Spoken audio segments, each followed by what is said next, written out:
We are live. We are live. We Hey, are live. folks. What's happening? It's your buddy Metal, and it's your buddy ACR Protect on either side. I'm not sure which he's going to show That's up on right. your That's screen. right. But he's on one of these sides. That's right. My wingman, whichever side I'm flying around with only one That's this right. week. Oh, and here's my wingman. Literally. Literally. Literally. Hey, Well, YouTube, guys. don't worry. That wasn't a gun. We're not.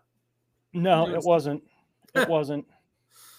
But we are here for Whiskey Wednesday, Volume 3. And this week, my apple juice of choice is the High West Whiskey, American Prairie Bourbon, a blend of straight bourbon whiskeys, bottled by High West Distillery in Park City, Utah. Looking at a 46% horsepower there. So I appreciate the fact that you have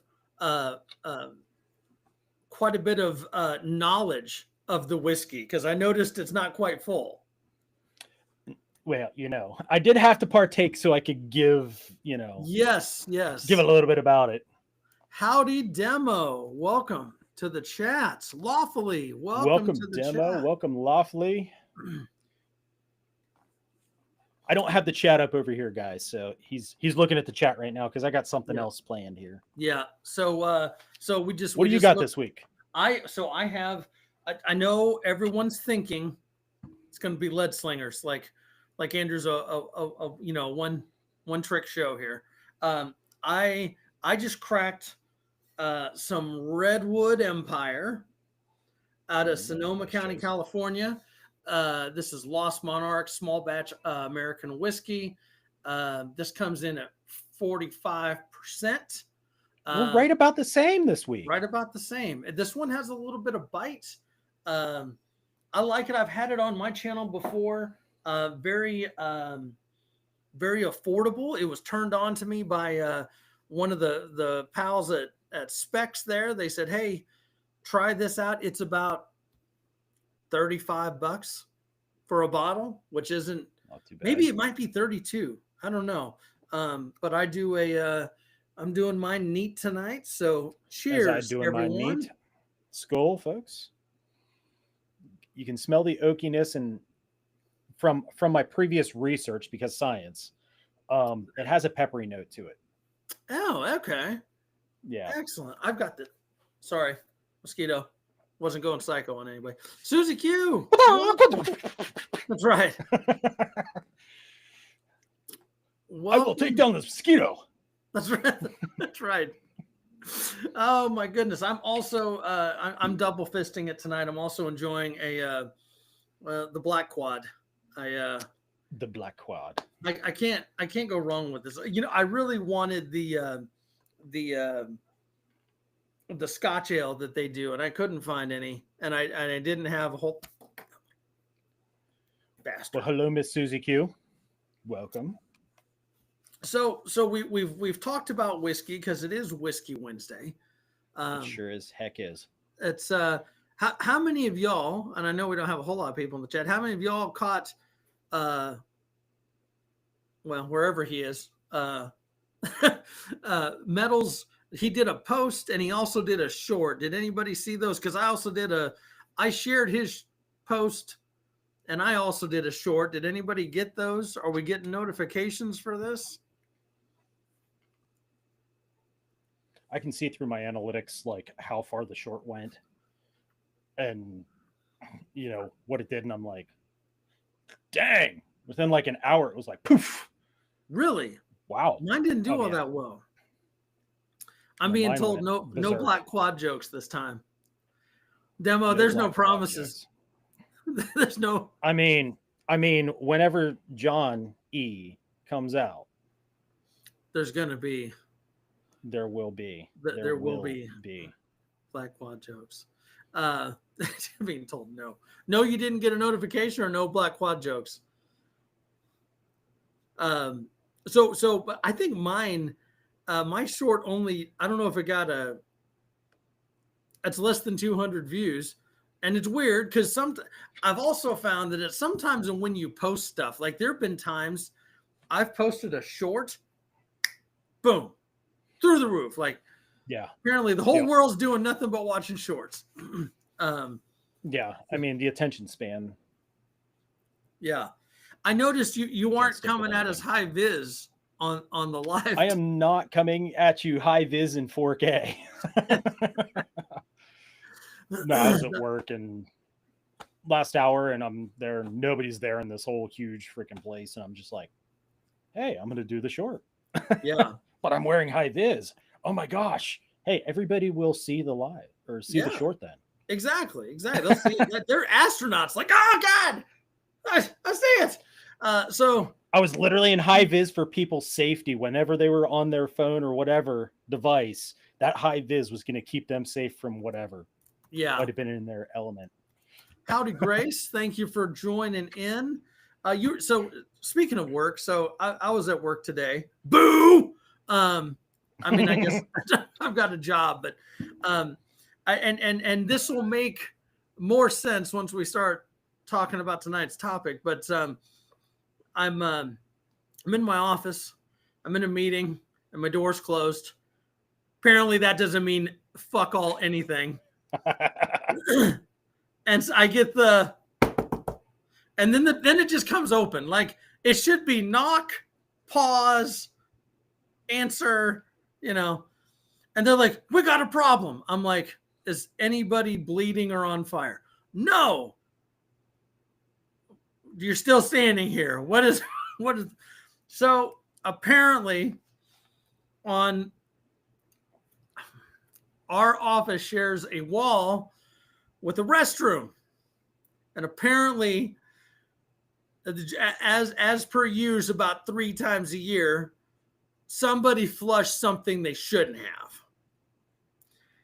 And it flooded our storage room, everything else. And just, I mean, it just goes to show whether you, in your house or in your garage or whatever, if you have shelves, put shit on shelves, especially if it's in like cardboard. If you have cardboard boxes, they just, I actually got a message. On pallets, something. Yes. I got a message from the building management because I called them and they didn't answer. And I sent her a text and I said, next time I call, you better fucking answer. Because I've got shit water all over my fucking storage room. And so she sent me a nice message today saying that, or this evening before this, that they're having someone professionally come out and clean the carpets. I was like, yes, I know you are. Thank you. Whenever you said about you were in your office and you had the door closed, this is what happened in this bald dome. Just give it a second here. It'll kick in at some point, I'm sure. You know what I'm doing. Uh-huh. At some point, it'll kick in. Eventually.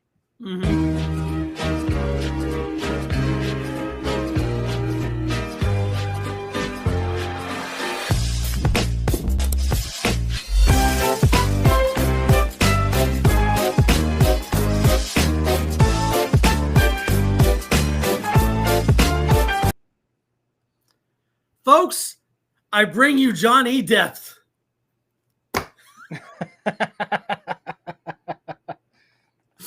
Oh my gosh. That is. Yep.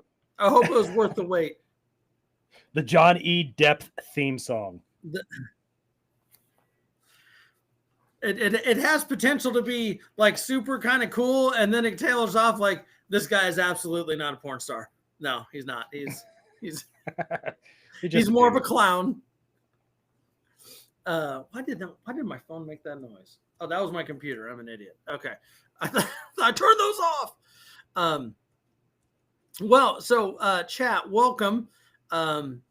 Let's see. I'm going to do a quick recap of the folks in here. I know we got Demo, Lawfully, Susie Q, Grit and Grace, Old Glory. Anybody else that's hiding in the shadows? Welcome to episode 3 of Whiskey Wednesday, hosted by our main man, TinMan-Metal. Good evening, sir. and his to you, sir.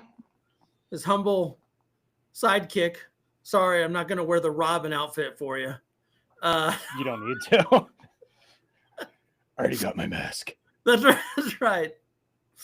I fight crime in a rubber suit. It really seals in the flavor. Johnny Depp will be mad if I change my name to Boy Wonder.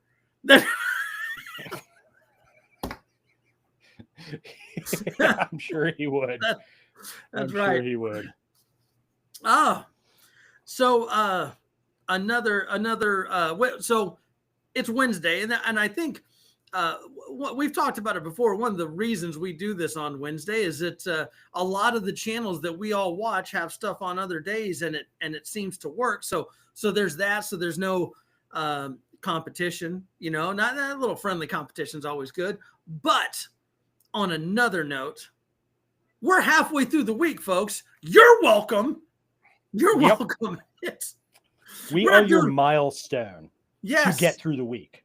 Yes. We're not like Monday. If I can just make it to Whiskey Wednesday with those two schmups, I can make it the rest of the way.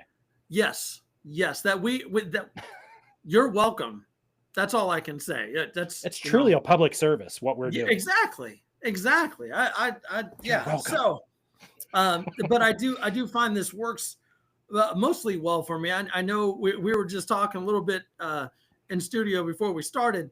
Metal sent me a message, said, "Hey man, I'm coming, trying to get in there." It's funny how life happens, because I told him, I was like, last Wednesday, that's why when we came in, I was kind of out of sorts. Like I literally just came in, looked like a hot mess, like, oh well, here we go, we're doing this. And so I appreciate each and every one of you joining us this evening.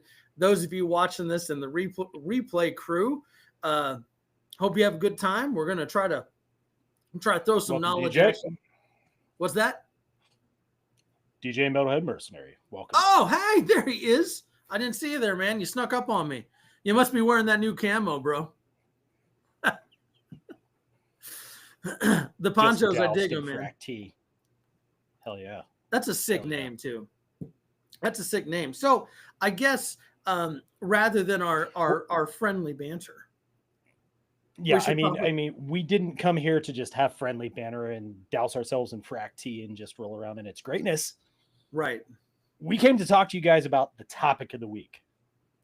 Topic of the week. Welcome, G-Dub. But the topic of the week is going to be water. All things water. All things water. Water, H2O, that stuff you kind of need to put inside your body to keep you going. Can only live like 3 days without it. Yeah, we're going to talk about that this week. Hey, water boy, you're fired. Gatorade. So, water.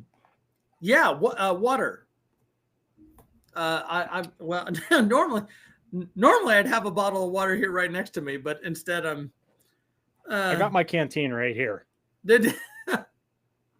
Full of whiskey. He didn't tell you that. Do you notice the bottom? Smiley face. Oh, okay. I had a Mr. Yuck sticker on there and it came off. Right. I love the coffee cups when you turn them up and it's the finger. That's I like that. That's exactly it. Yeah. HR was not a fan of that.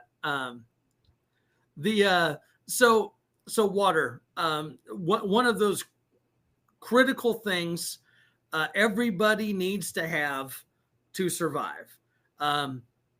Whether you're in Alaska in the wintertime or Texas in the summertime, got to have it. And everywhere in between, it is important. So we're going to kind of dissect this on a couple different levels. The main focus being water and different ways of obtaining it, cleaning it, capturing it, all that stuff. And I didn't see him in here, but I wanted to give a little tip of the hat to TMT. He just did a live last night, and he was talking about a concept that some people may have or may not have even thought of, but a summertime blackout box. if you've been seeing the news, been some blackouts, a little strange. But go ahead. I know you got something ready to run off here. Yeah, I got something. One of my silly Sallies met a cup. 2024, my dude. He did a video and talked about a blackout box like a while back. Okay. And I was like, dude, that is such a great idea. Like, have stuff ready to go. And I was like, that's awesome. Like, I need to be doing this.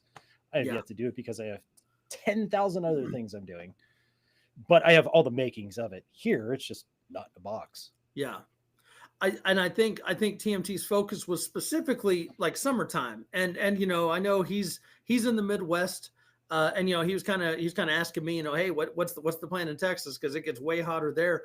And you know what? Like, it's because here we got hurricanes and stuff like that, power outages and whatnot. And if you're fortunate, you have generators and stuff like that. But let's face it, when hurricanes come through and power's out, you may not be wanting to use all your generator fuel to run a portable AC. And so what are you, he was kind of posing the question, what are you doing to keep cool? And I thought, I just wanted to kind of say, I think, I definitely have room for improvement on that. Cause it's one of those like, well, I'm just going to be sweating like I always am. A lot. And I joked Dude, you were juicy hitting that bag. You were juicy, bro. Yeah. I was, yeah, juicy was an understatement. I'll tell you what I was going to do. I was going to wring out my underwear and I was going to send you some of that and tell you it's whiskey. And then doing crotchpot cooking, making ball soup. That's right. But I was joking around saying, hey, I've got a lake by me and I don't mind sharing it with the alligators. Like I will absolutely, if I'm that hot, I will go find a way to cool off. And I also have neighbors that have pools. And so it's one of those, depending on your community and stuff, there's other ways of cooling off, but just a little food for thought for everybody. I think it's a great concept. Having, something when it's, everyone's always thinking about what to do when it goes out and it's wintertime and it's cold. Damn, it sucks when it's hot. You can always throw more stuff on when it's cold. You can only take so much off. That's quote by Johnny Depp. You can only take so much. But I digress. Let's can only take so much off before it's a felony. That's right. And is this Stella coming in? I think so. I wanted to kick this off talking not so much about the water itself at first, but about containers. Before you have water, you have to have something to put it in, right? So containers. You got the Nalgenes. There are benefits to Nalgenes. There are detriments to Nalgenes. There's benefits and detriments to all of this stuff. So act accordingly, to quote Wrangler Star. Take what's going to work best for you, for your AO, for your method, your style. Make sure you outfit to yourself. You got your Nalgenes. You got plastic or glass bottles for storage or taken with you. I know Jay Modern Minuteman, he has his Gatorade bottles that he's painted up. Those work well for him. Rock on. Use it. Basically the same thing as a plastic canteen, really. And a lot cheaper. You get it for free. Yeah, you buy your Gatorade, drink your Gatorade, save the bottle and paint it up, and there you go. Glass bottles are great because they don't absorb the plastics. No heat leaching. No.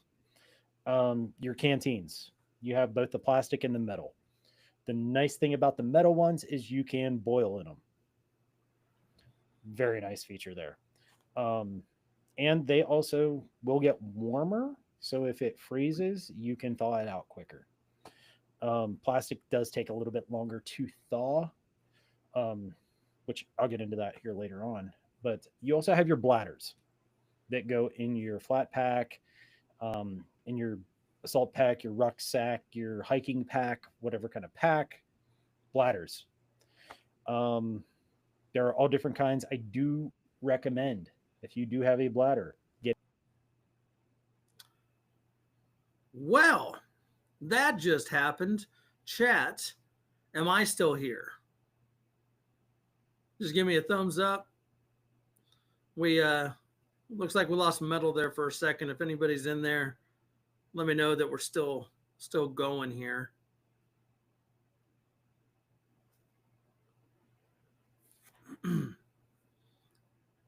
Fingers crossed we're still going. Everything on my end says we're still going.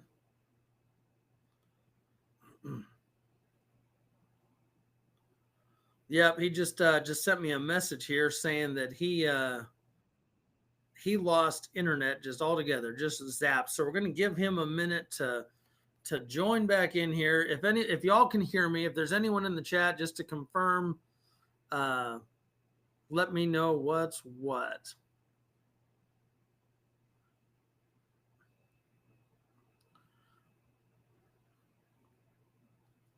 Awesome. Bladder's full. We're good. Okay. So apparently, yeah, they had some stuff go down here. We're going to see if he's able to hop back in here. Appreciate all the confirmations here. I think it just took a minute for it to start registering here in the chat. And I want to see if it gives him just a minute. Grace with the fireworks. Awesome. I can see the chat, Glory. I can see the chat. Yeah. So I'm trying to watch both. Boom.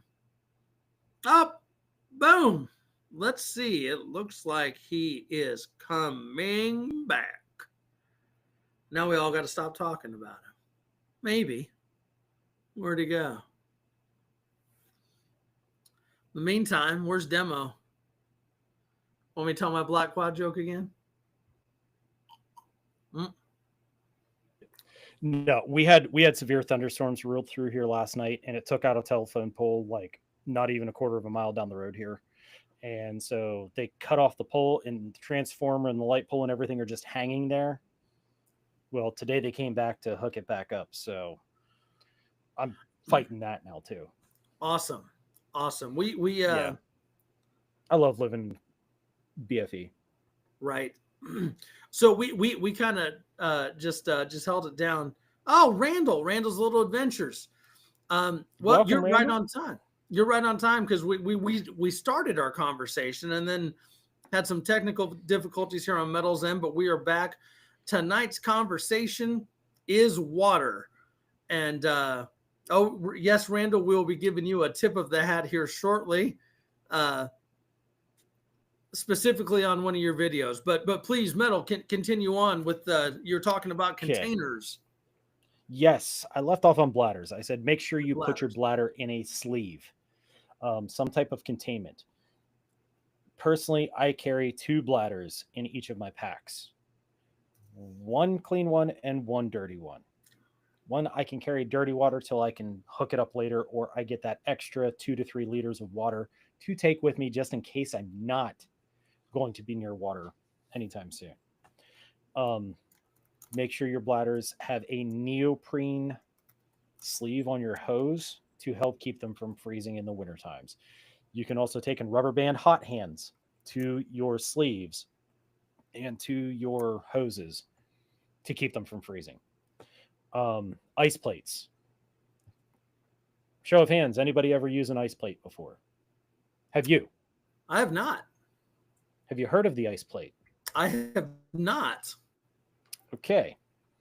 So the ice plate, what it is it is a panel that slides into the back where your armor would go on a plate carrier. And the hydration hose comes up out of your plate carrier and it's right there. You have to have a system to push the water into it versus taking out and filling it constantly. But the ice plate takes up a space of a plate in your back. Okay. So those are kind of cool. Some people love them. Some people hate them. I'm indifferent. You have collapsible bags, anywhere from a gallon up and down. You have all the different types of collapsible bags and water bobs. You have them that they can fill a 5-gallon bucket. You have them that they can fill your bathtub. So those are the containers I envisioned when I started setting this up. on my notes. No, and so, we try to, when we do these, it's kind of fun because each one of us spend about a week, putting together some different notes, and then we swap and we share them, and it's kind of entertaining to see what. Sometimes it's like we're on the same Almost thing. verbatim. Yeah. And then sometimes he has shitty internet and he drops.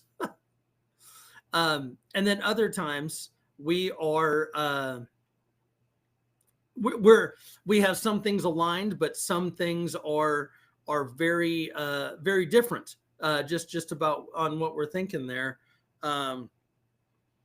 Yep, he just sent me another message. He's going to try to hop back in here, but we'll keep talking here for a second while he's talking about while he's getting his internet back up or getting his connection back there.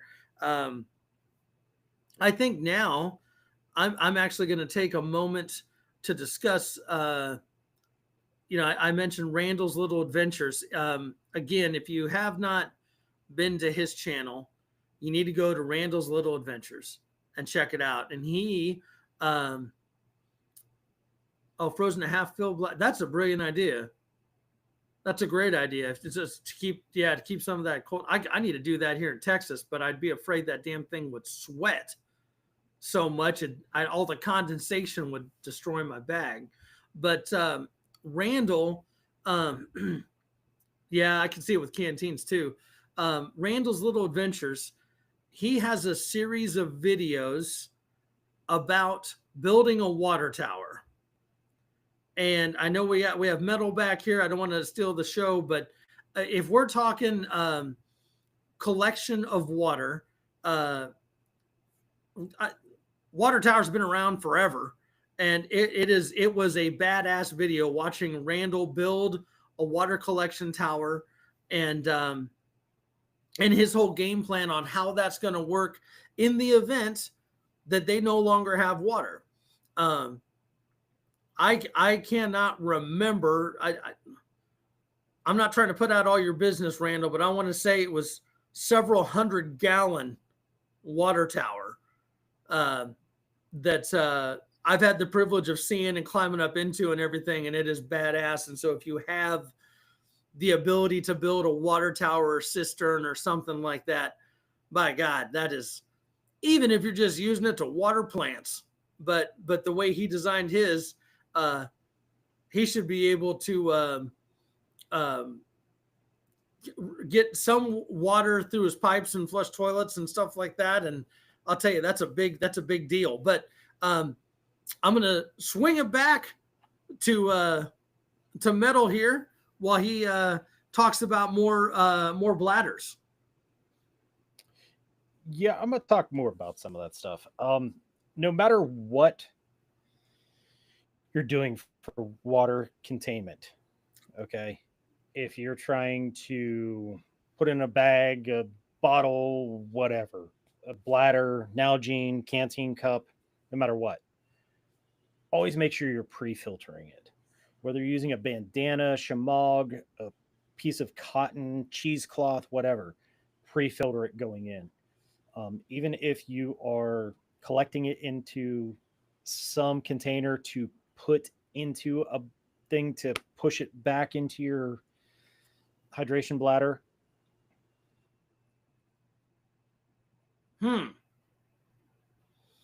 He is having problems and situations tonight. I apologize, folks.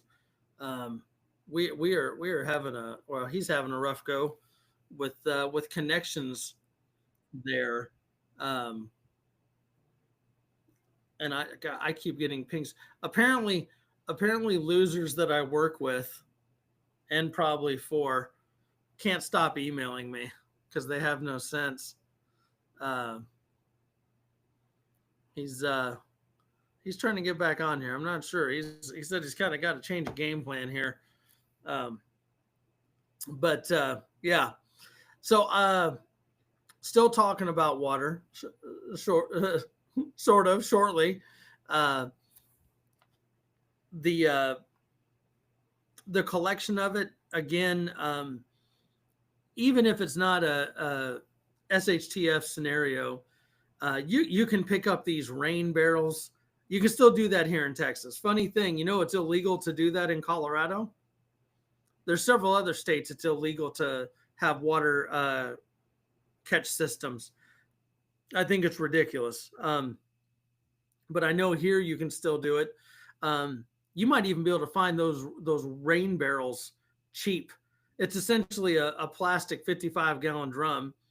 I've got a couple of them, and you can catch rainwater with those. Essentially, build a not necessarily a water tower, but you can build a collection system that you can use to just use gravity to refill other containers and stuff like that.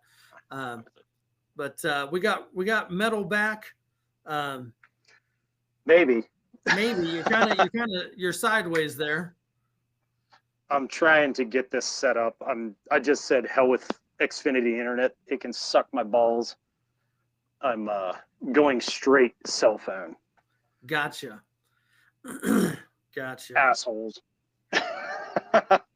Yeah, I tell you what, you I hope that's okay. You have Xfinity? Yeah. I have them too, and I'll tell you, if you have these outages, you call them, they'll give you a discount on your bill. Just I'm gonna rape them for my bill. I'm telling you, they're gonna cover me because they've done that to me before too, and especially if I'm working from home, all my work, right. I need to be able to use the internet and everything, and so I called them up and I said, "This is bullshit. You took my internet was down for 2 days. That's 2 days I couldn't work." And they compensated me. They did it. So well, I'm gonna give it to them. They deserve it. Sorry, so, I want to apologize for anybody that's tuned in that I keep dropping out. But like I said, we had that storm go through, and they're doing work up here. I'm not hating on the linemen because I am also a lineman and all that stuff, and I've done this storm stuff before. I get it, but God, they had all day. They had all day. They should be tuning in. They know when Whiskey Wednesday happens. Right. They need to be better. It's rather churlish. Do better. Do better, Xfinity. That's right. So be better. Be better. Well, I wanted to talk about dirty and clean carry of water. It's important to carry clean water so you can be ingesting it. It's also very important to carry dirty water because you may have to process it at a later time. If you are in a non-permissive environment, you may have to just scoop up what you can and roll. Because the thing about water is we need water, animals need water, our enemy in the Minuteman scenario needs water too. And everybody's going to be drinking at the watering holes. So be prepared to carry dirty and process it later. Absolutely. Absolutely. So I think I think that was a great start as far as contain, because it's one of those you can only carry so much water like this. You got to have some type of container.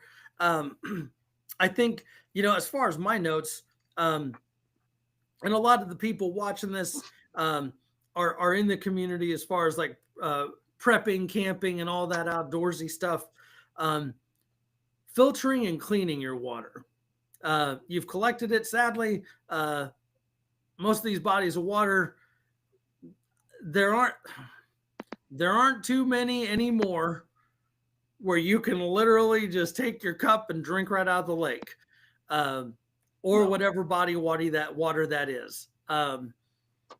To put in perspective, the last time I felt comfortable doing that was, oh God, over 3 decades ago, easily over 3 decades ago. And it was up in Canada, and it was in a lake or a lake system. It was up in the Quetico, where there are no motorized boats allowed. And the person I went with, the guide and stuff, they said, "Hey, yeah, you can literally just put your cup in the water and drink right out of it. And I was like, even then, I was like, what you talking about, Willis? And Right. and you know what? I did it, and I'm still here. Everything's everything's just fine. But anymore now, there are so many different pollutants and animal stuff and bugs and chemicals and everything. You got to have a way to filter it. And that's one thing too, whenever you're in the woods or even where water catchment is, like in rocks. And I was going to get into this later, but it's a nice segue. You got birds and squirrels and everything else, droppings getting washed down through those tree limbs and leaves and stuff to collect in there with that water. So always, always, always pre-filter and filter, treat your water. Yes. Do it. Dysentery sucks. Yes. Yeah. Gives a whole new meaning to shitters full. It's not a good time. And if it is like a survival situation or, a camping situation or something like, we all joke around about diarrhea or whatever. That is a fast way to dehydrate. It is no joke. Yes. Because your body is just expelling every bit of moisture it has, and you will be sick. You'll, as I like to say, you'll be shitting out your mouth and puking out your ass, and you won't be happy. No, but I will say, coming from a survival perspective, I do teach survival. It's something you can do with dirty water if you cannot purify it, is you can, to a degree, you can set up an enema. It's not the nicest thing to do, but your body will absorb 35% of that water doing it that way. It can keep you alive. So if you were in a very, very bad situation, you can do that. I knew a guy one time that did a box wine enema and almost died. It's not the same. Definitely not the same. Not the same, but that's an ACR Protect Friday Night Live story right there. Anyhow, so talking about, oh my gosh, I'm not even tipsy yet, sadly. So when we're talking about filtration systems, there are a lot of different ways to clean and filter your water, and I know Metal has some different ones he's going to talk about. But I'm a big fan of, if you have a device to do it, I highly suggest it. And I think I'm going to go ahead and do kind of like a show, because I know a lot of you probably have seen all these before, but there's folks that may not know what we're talking about when we're talking water filtration devices. The first one I'm going to bring up, I'm going to show the first one, and it's also probably my favorite one.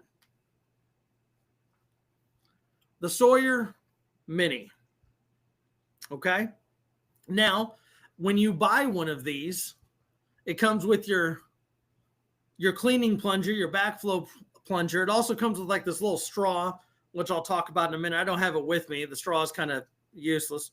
And then it comes with this 16-ounce fill bag. Okay. You can either use this as filtering into, or use this as your dirty bag and filter it into something else. But it's very, very convenient. It tells you where the flow is, where to have your dirty water go to get your clean water out. These work best, in my opinion, as far as if time is not of the essence, bang for your buck. This thing right now on Amazon as of last night, $27. Sadly, they've climbed up about $8 in cost. I was getting these for about $20, $19.99 for the longest time, and I would just stockpile them. They filter, I believe, 100,000 gallons of water. What I like to do is I like to run a gravity bag, kind of like what Metal was talking about there. And I filter that bag, I hang it from a tree, and I run a piece of plastic hosing, and then I just take the cap off and I just drip this into my canteens or my water bladder or whatever else I've got. It goes fairly quickly, but it's not if you're trying to get water to collection point and a shit hits the fan situation and people are shooting at you, don't wait to fucking drip this there. That's where you have you get all your bags and you do it somewhere else. But for less than $30 for 100,000 gallons of water, these things are awesome. I really do. I do like them. I have used them multiple times. It's a great filter. I support those as well, and I recommend keeping your kit in a bag all together, compartmentalized. I put some additives in here. I'll get to that later, but keeping that kind of stuff all together, so you're not like hunting in this pouch or hunting in that pouch, or maybe I put it in my pocket. It's all together. Yeah, and there are videos of people that do that. I should do one time, like when we go camping or something, just to show how my setup is. I didn't get the whole bag out and everything, but it's a great system, bang for the buck. Now you also have the Life Straw. All right, there we go. These couple things with these run. Let's see. Amazon, as of last night, about $17. They have their place. Okay, very simple. You pull the cap off right here. You stick this end in the water. You lift this cap off, and it's suction. All right, it's just like drinking from a straw. Your pre-filter in here, that pops open, and you can take it out and swap out the pre-filter to put a fresh one in there. Sometimes what I will do is I will take and put a bandana over that. Is it harder to suck? Yes. But is it worth it? Yes. Absolutely. And I will say, just in general, these can be challenging to drink from. That does take quite a bit of suction. It's also like, again, if you have multiple sources of getting filtered water, having a Sawyer and one of these or whatever, but you are sticking this in water and you're that far away from the water. So again, I'm down here in Texas. You know, if there's an alligator or snake or something down there, you're nose to nose with them. But they are kind of challenging to drink from. They also make Life Straw makes a bottle, and it's essentially I would do the same thing. It's like a little mini Nalgene. You put your bandana over one end, just let it filter in there to get the big sediment and gunk and shit out of there. And then you screw the top on, and it essentially has one of these in it. It screws down and you drink from it. The bottle's pretty rigid, so you can't really squeeze it to help out any. But it's something. And then I don't know. I couldn't quite see which straw you were showing. I have this one here too. It's a lot of these will be advertised as membrane filters. Oh, yours is a Life Straw. He just has the cool OD green. Yeah. Okay. This is just a one of the first ones I got. It's like a Life Straw. It's not as robust. I trust the Life Straw over this, but you can get when it comes to things like this, you really can't go super cheap. You don't have to spend a whole lot of money. Again, $30 will work. But I don't know if you can get 4 of the knockoff Life Straws for $20. I don't know. I'd question it. I'd question. Yeah. So that's just me. Now you can also go super high end, and this isn't like be a show off or anything. You can also get a Grail. All right. This is badass. Now, and I'll tell you right now, this isn't even the most expensive one. This is just the regular Grail GeoPress. They run about $90. I pulled this from my get home bag. And you can catch those on sale for like 60 or 70 sometimes. So yeah. And the reason I have this in my get home bag, this is the 24 ounce. I scoop this, I press it. It takes about 7 seconds and I've got water. Now, if I have time, I can press this multiple times, fill up my canteens, my Gatorade bottles, whatever I want. And literally in about a minute, I can have damn near 100 ounces of water. They have a replaceable filter in them. They're rugged. They're pretty awesome. They're more expensive. And a lot of the ones I've just shown here are more portable options as far as, for your outdoorsy, get home bag, Minuteman situations. These are all great. There are also some like the, let's see, I have the Catadine and the Survivor filter. Both, they damn near look the exact same. And they're a pump system where you put your one end in the water source, and then you have your clean end go into your canteens, bags, or whatever, and it's just a pump, and you manually pump it, and it sucks the water through, and they work great. Price point on those run between $70 and $90, but you get a lot of uses out of them, and I know they're good for groups. Like if you're going on a camping trip with a group, maybe like the Scouts or Girl Scouts, Boy Scouts, whatever, that's a good way. You get someone out there just filling up canteens and shit, and you go. Some other options there, but they do range in price. We're talking anywhere from about $15 to $200. The Grail Titanium, which is badass, is $200. That's a little rich for now. If you're super outdoorsy and you're always in the woods and you're always using it, hey, you're gonna love it.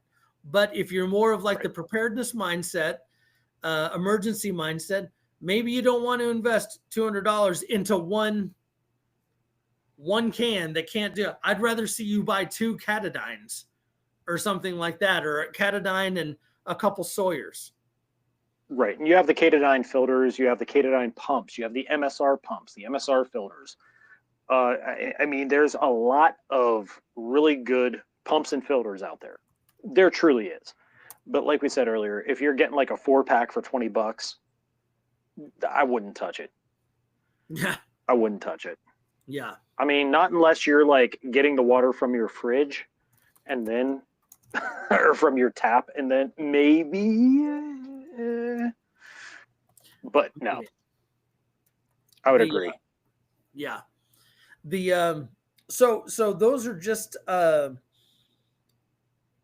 some of the filter options that you have. And again, you can go on to Amazon, you can go to Walmart. There was somebody, I can't even remember whose live chat. It might've been Twin Arrows. It might've been somebody's, where they picked up, I can't remember if it was Life Straws or Sawyers, where they were picking them up. I think they got a ridiculous price on them. Like it somehow ended up on clearance. I don't know how that, so you can find those deals. The other kind of couple notes I had on here when it comes to filters, like I said, using some type of bag, a collection bag, combined with your bandana, all key things to pre-filter. If you're any opportunity you have to collect water in moving water, the better. Again, I've done more water collection from lakes than I have moving water. But the clearer it looks, the better. But don't be afraid of murky water. Yeah, that's what, one thing to kind of help get yourself past that is, these are like 50 cents and you can get a lot of that murkiness out of there. Because once you run it through pre-filter, it your eyes tell a lot. Like if you're looking at something that looks gross to eat, your mind's already saying, I don't want to eat that. But if it looks better, if it looks safer to drink, That's what you want to do. So again, moving water.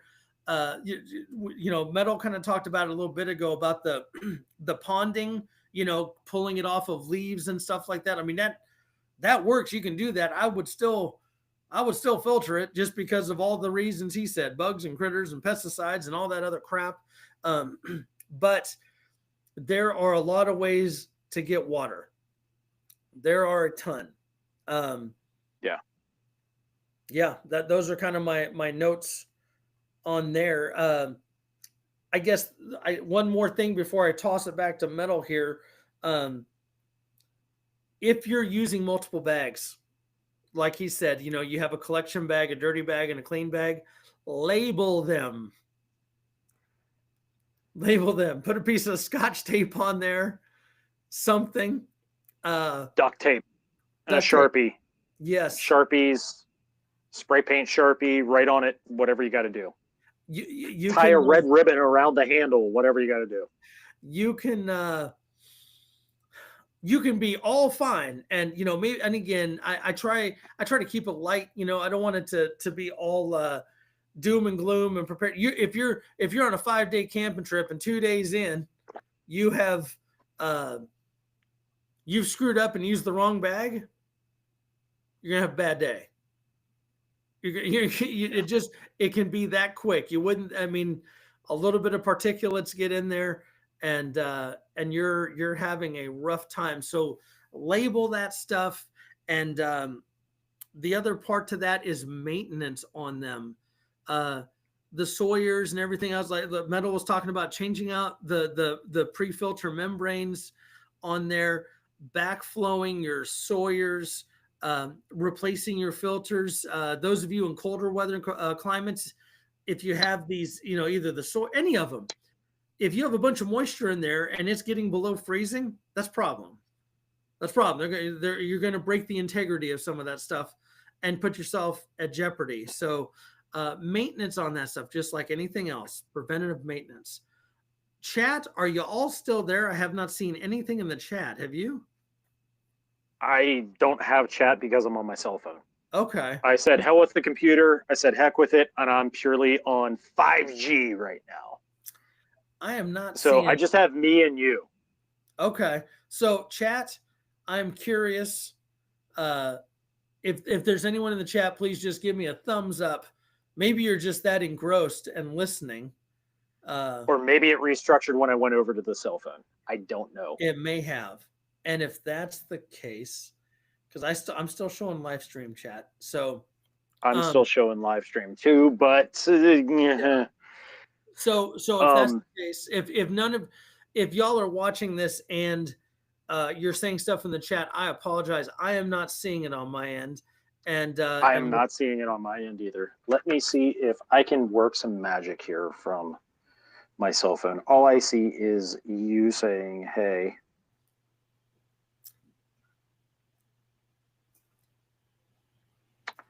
I don't know. I cannot tell. You know what I'm going to do? I'm going to cheat. Hold on here. Hold on. Let's see. Hold on.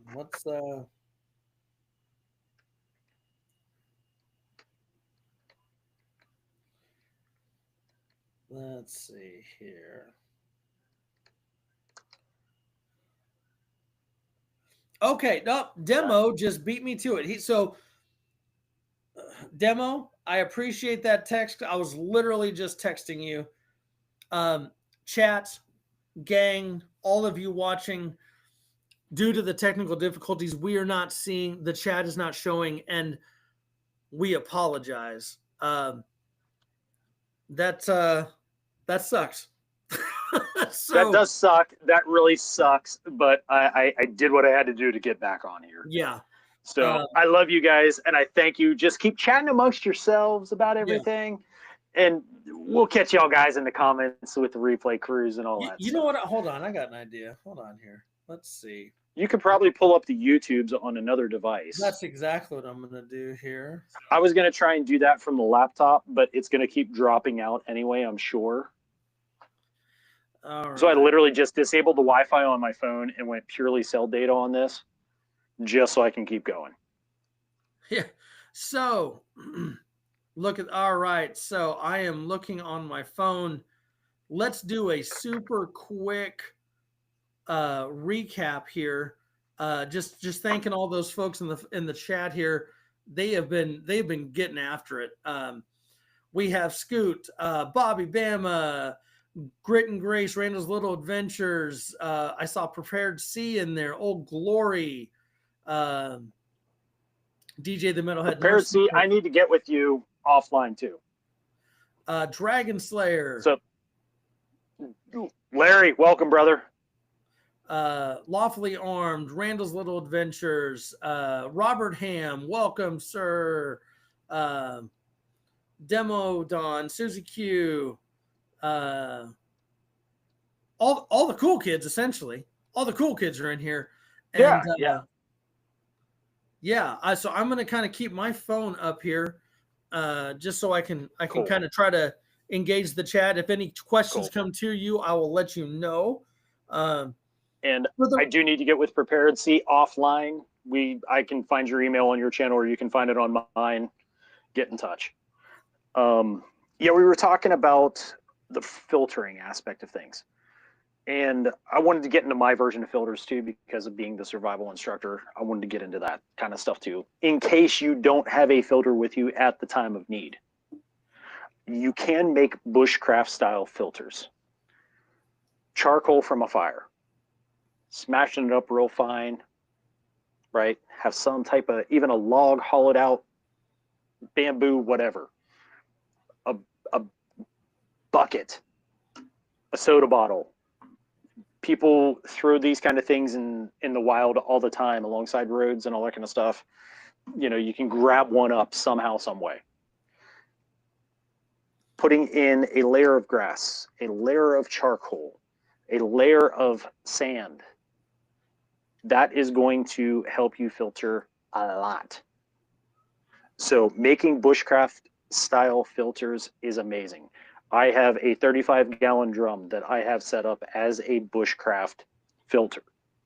Should I need to scoop up water from the river down here, or from the pond back here, or from wherever, I can pour those 5-gallon buckets or gallon bags or whatever into that bushcraft style filter to filter through that 35-gallon drum and come out the spigot on the other side and be clean and clear. Then I can put through my other filters.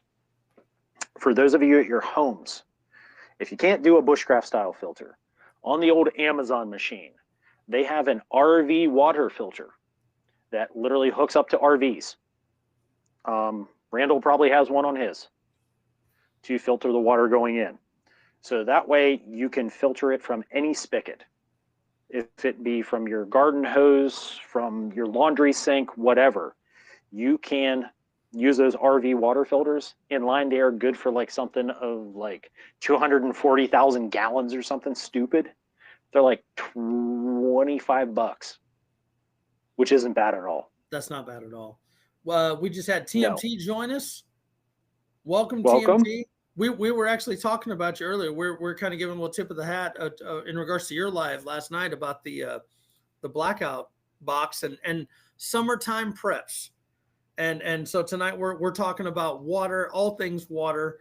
I swear to God, TMT, we were not stealing that. We had this plan forever. We literally talked about this last week after the show. Yeah. We were sitting in the green room in the studio and we were talking about what we were going to do the next week, and this actually came up.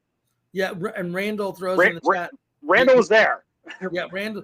Randall said, talking about the inline filters, like what you were talking about. So, awesome. And so, kind of following up on that, whether you're, God, I'm going to date myself with Pinterest, but Pinterest or Google or any of these, if you do a search for DIY water filters, you can probably search that also on YouTube. There are a bunch of different. You can do it with the 55-gallon drums or trash cans, and there's the ingredients list, as I like to call it, with all the piping and stuff that you need to again make those rain collection devices, and it's utilizing sand and rock and all that other stuff. If things go sideways for all of us in a big way, that I'm telling you that you're gonna be thankful you have something like that. And I think you can put those together. Don't quote me, but I'd venture to guess definitely under $100, maybe closer to 50 for one that would hold at least 55 gallons of water.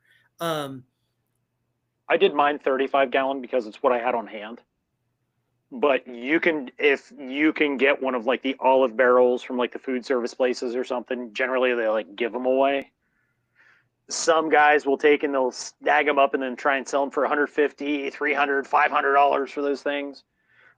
You also have the caged clear plastic storage totes. That's what Randall made his water tower out of. I have mine from work when I worked in the recloser shop. We had 275 gallon totes.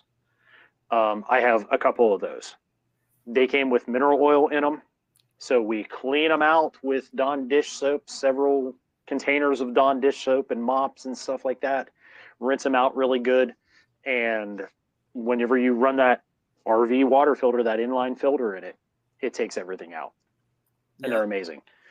You can also get those blue like water cooler jugs, and you can get the caps to go on top of them that you can keep rebottling water for storage and recapping them. I think the caps for like 100 and some of them, it cost me like $8, $8 or $10. And the jugs I got free from work. So just rolling with it. You know, you can get those jugs around, and you can get the caps to recap that water and save that water. You keep it in a cool, dry, dark area, and it typically lasts for quite a long time. So Glory, just to kind of cut you off real quick here, Glory was talking about. Nope, you're fine. And I mentioned it kind of when you had stepped out. He said it used to be illegal to hoard more than 20 gallons of rainwater per person per household in Tennessee. Not sure if it's legal anymore. I know, and I said it while you were out in Colorado, you can't do it at all. Like my folks had several rain barrels when they lived in Iowa. God, they probably had 4 or 5 of them. And it was just, they just had the gutters run to them, and they literally used it to water plants. And so be mindful if you're all right, little PSA here. Andrew is not telling anyone to do anything illegal. However, if you have something that's behind a fence that no one can see, if you have 5 rain barrels in your front yard in an area where it's illegal to do that, maybe you shouldn't do it. I am going to tell you that the federal government, with the little g, as I talk on the podcast. If you haven't listened to that, you should go check that out on Spotify. You'll hear a lot cooler stuff than what I talk about here. But anyway, the little g, they have a law that they wrote in themselves that if under a certain circumstance and so on and so forth, emergency declaration kind of deal happens, they can come in and take inventory of what you have. And if they think you have too much, they can take what you have. So rule 1, don't talk about Fight Club. Okay. Yeah, that's right. As Wrangler Star would say, act accordingly. Yeah. As Randall said, and I had the grunt-proof knife hand there too. So that's right. I got 2 ninja skills. So Randall said, Randall's little adventure. It's only illegal if you get caught, and that's kind of like what we're all talking about here. Again, it's only treason if you lose. Right. Right. That was good. I wasn't ready for that one. But there are a lot of things you can do, a lot of DIY projects to, and again, if it's a rain collection barrel, because we also have folks that we try to do these preps and we also try to be human, right? And we still try to have social lives and stuff like that. And so it's one of those, like, I get it. You don't want everyone to know what you got, right? And so, I've got, like I mentioned, I got a couple of those barrels, and what are those for? It's just for watering plants. No one needs to know that it's more than that. Most people or less, depending. Or less, yeah. Again, just me, the folks that I invite into my household, I know pretty well, and they would probably be welcome there if they needed something during time of, distress or duress. But yeah, it's a lot of people. We got FAFO. We got a lot of stuff there. So, oh my goodness, let's see. I wanted to. We have the filters. Yeah, I wanted to bring up another thing when it comes to our water collection. We've filtered it, we've cleaned it. I was kind of joking around earlier about looking at murky water. It kind of doesn't look all that great, and that's why you pre-filter. Another thing you can do, you filtered your water, you've collected your water. It may not, I'm sorry, it's not your smart water. It's not. You can, for very little money, you can go buy those little packages of flavoring to put in your water to change it up a little bit, because I get it now. I drink a lot of water every day. I just do. That's just me. This is on the menu tonight. That's right. It's not always just this, but I can understand. Here we go. That was pretty good. I thought you were getting ready to take a pull right from the bottle, man. That's Yeet! But just take a big old toot. You can buy the little Crush makes some, or Mio's, or whatever you put in there. But one of the things I like, and because we're talking about water, we're talking about hydration. I am a big proponent of hydration multipliers. The great. Oh, you know what that's Mio at about a third of the cost is what that is. Yep. Hydration multipliers, my personal favorite. Drip Drop, if you're watching, why have you not contacted me as a sponsor? But I love Drip Drop. I think price point, drop top, right. Price point, it's fantastic. But there's also Liquid IV. There's also Gatorade, and they make the little packets so you can, one, change the flavor of your water. Two, if you're in a bad situation, that's going to help hydrate you significantly faster. And being a guy that lives in Texas, that's fat, and chooses to mow his yard with a plate carrier and a backpack, looking like the fucking weirdo that's mowing almost a half an acre with a push mower. When I get done and I drink a regular water and I do a Drip Drop in my next one, that fast I feel better. And that's, I'm not saying that to get the sponsor. I'm saying that because it's real. In fact, the other day I did a super intense workout in my garage. Like, I went to the point where I tried to do another set and I couldn't even get the weights off the bar. I was tanked. And I came out, and of course I had the garage door closed. I'm sweating like I'm jumping a rope in the attic. And I get out, my wife's looking at me like, what the fuck is wrong with you? And she goes and grabs me a bottle of water and Drip Drop, says, hey, dumbass, obviously you don't have enough brain cells left to do this yourself. And I'm telling you, I drank it, and just like that, you get that extra hydration, the nourishments, the salts, the electrolytes, and you feel better faster. And if you're in a survival situation, a Minuteman situation, a SHTF situation, you don't have time to fucking feel like shit. You've got to get your act together, get feeling good, and fucking go. Like, that's just it. And so you're not being a wussy doing those. It's making you better. It's fixing you. I'm not a big fan of water. I hate it, but I drink it. Says the guy doing Anybody, a video on water.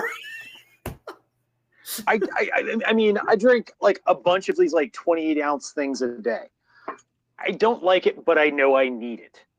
So anybody who has drank out of a water buffalo, you feel me? Water additives are the way. This is the way.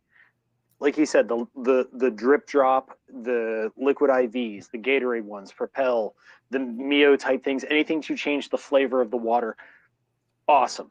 But like those hydration multipliers, like the liquid IV and the drip drop, are amazing. Have those handy. Put them in your IFAKs, first aid kits, even in your boo-boo kit, whatever, wherever, whichever kit you want to put it in, make sure you freaking have them.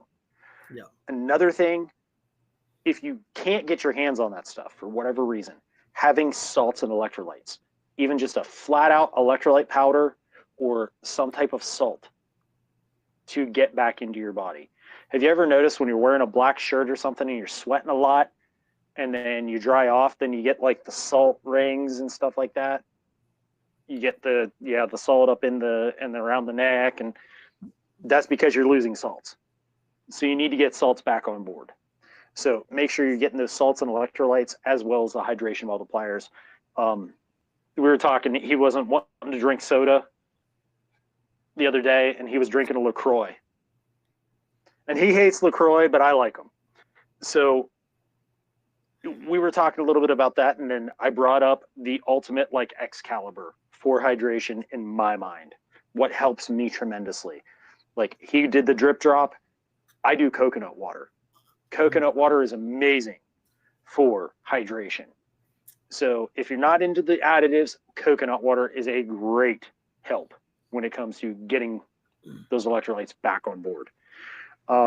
If you are sick and not feeling well, got a gut bug kind of deal, backdoor trots, whatever the case, crapping through the eye of a needle at 50 paces, coconut water does amazing things for your body. If you are hungover, coconut water does amazing things for your body. Just saying. I'm not speaking from experience or anything on a Whiskey Wednesday. But this guy told you, right? Well, yeah.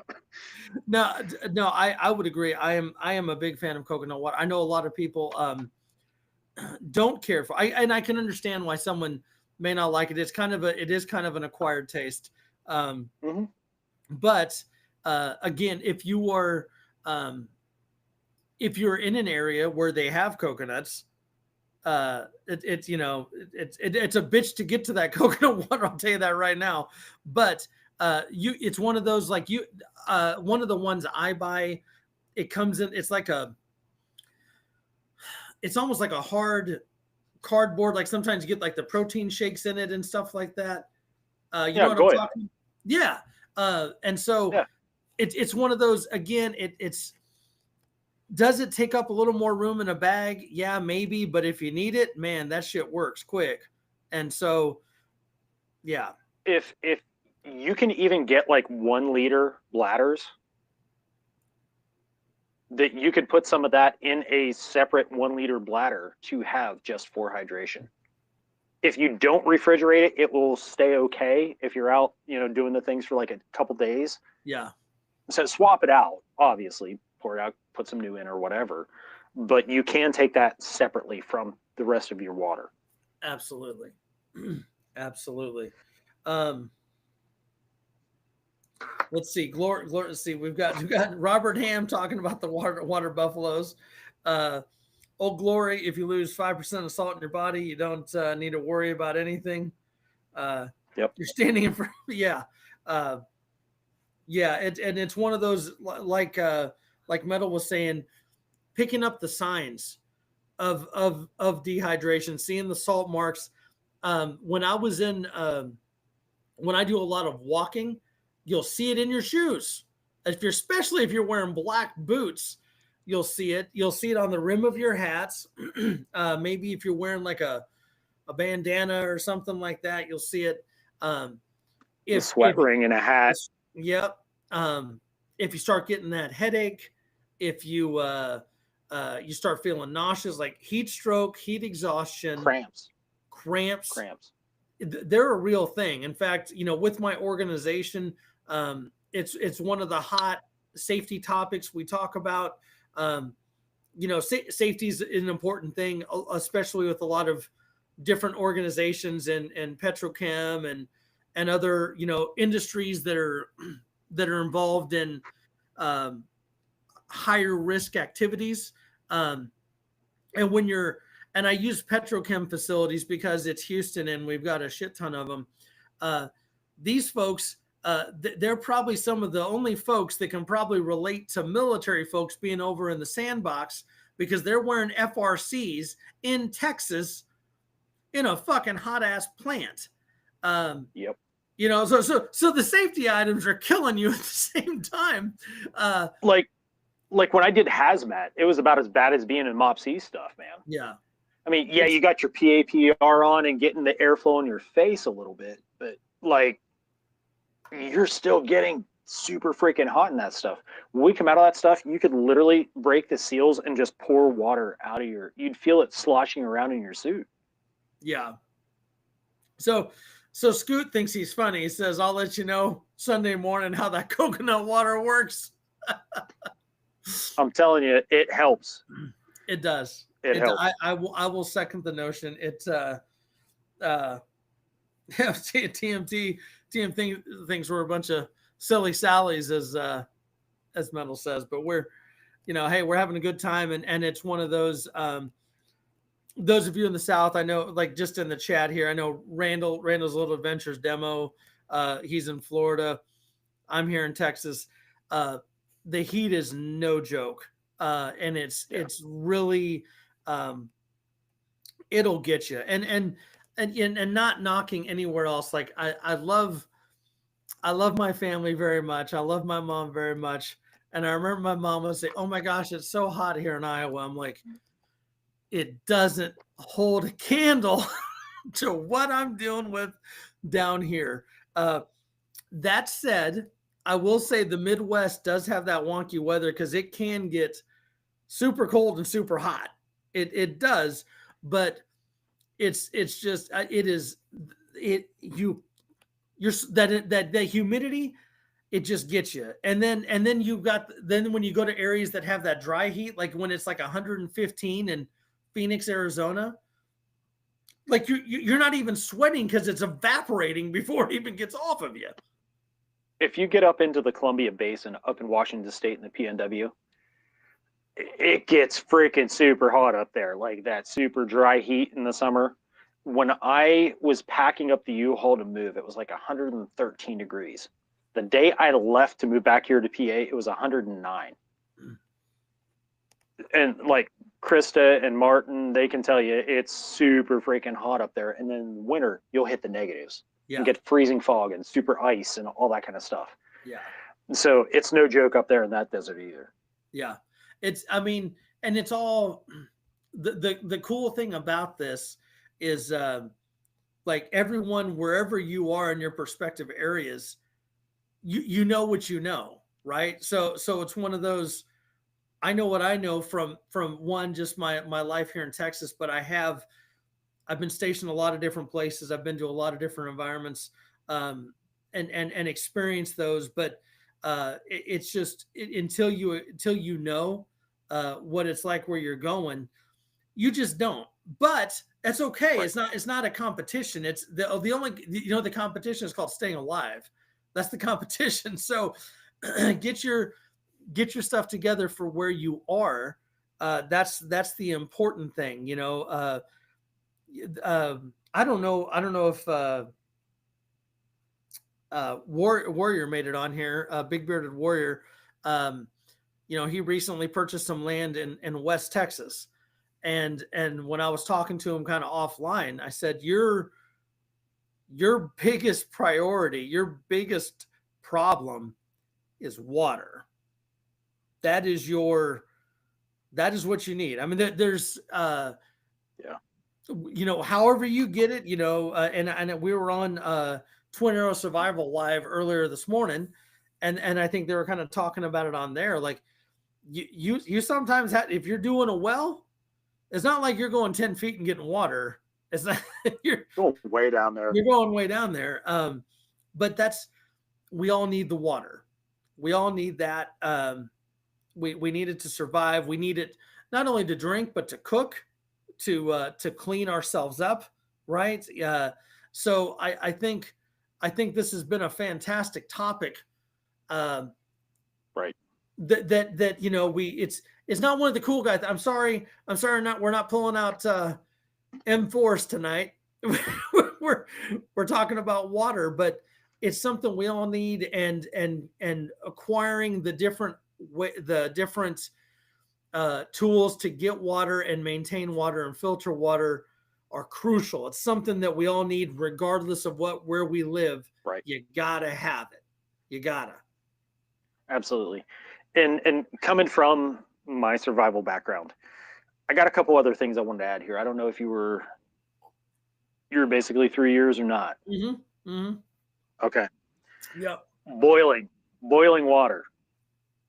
You got to get that water boiling at least for 1 minute in a rolling boil to get it to purify and get the contaminants out.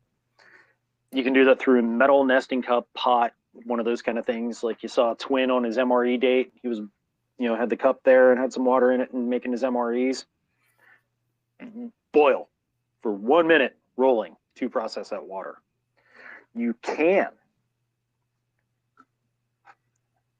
boil water in a plastic bottle. The trick is you have to make a tripod over it, tie it up with some paracord or something, and keep it moving to get it to boil. It will expand, and you will get some plastics and crap like that that'll get into your testicles, and then you'll have confetti. But you can boil water in a plastic container. I have done it. I haven't died. I'm still alive.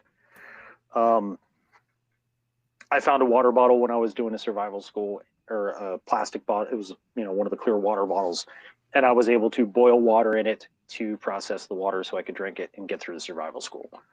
Aluminum foil. You can take aluminum foil, like the thicker stuff, the heavy duty stuff you would grill with.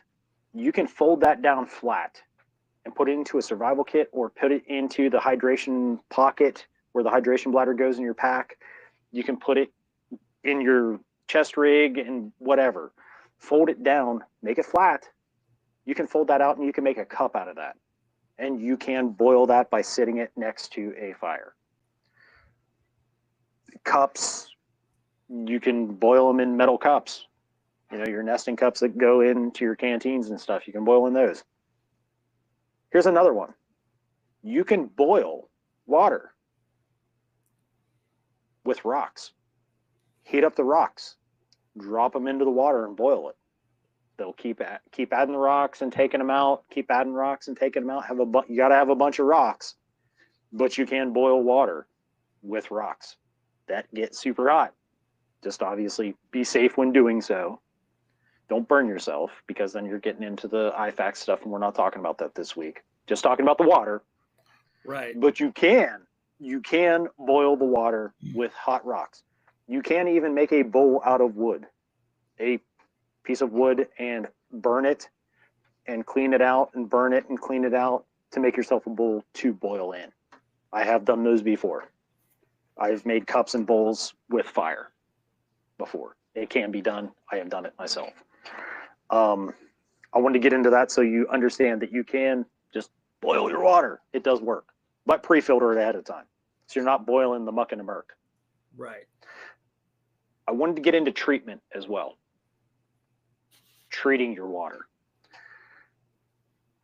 Make sure you follow the directions on all your little doodads like these guys and stuff. If you have the aqua tabs, if you have these are like potable aqua. Follow the directions on your treatment tabs. Aqua tabs, follow their directions. They work good. Sometimes they give the funky taste, hence the water additive.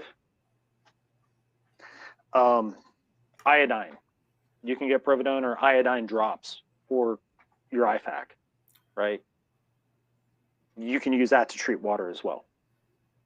It tastes kind of nasty, but it does work. Bleach and chlorine, if you have it at your home, you can use bleach and chlorine. There's ratios out there. You can look this all up on the interwebs. It's out there for you to research. I always talk on the podcast, do your homework. Do your homework. And then also something that's hardly ever talked about, but Mando and I brought it up on the Navy SEALs Bug-In Guide on the podcast, is silver. Utilizing silver to help purify water when it comes to different chemicals and different minerals. Silver can do great things for your water. Now, is it going to clean out all the funky, dunky, conjunctivitis type stuff? No.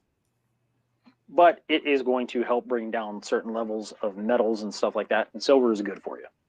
So keep that in mind as well.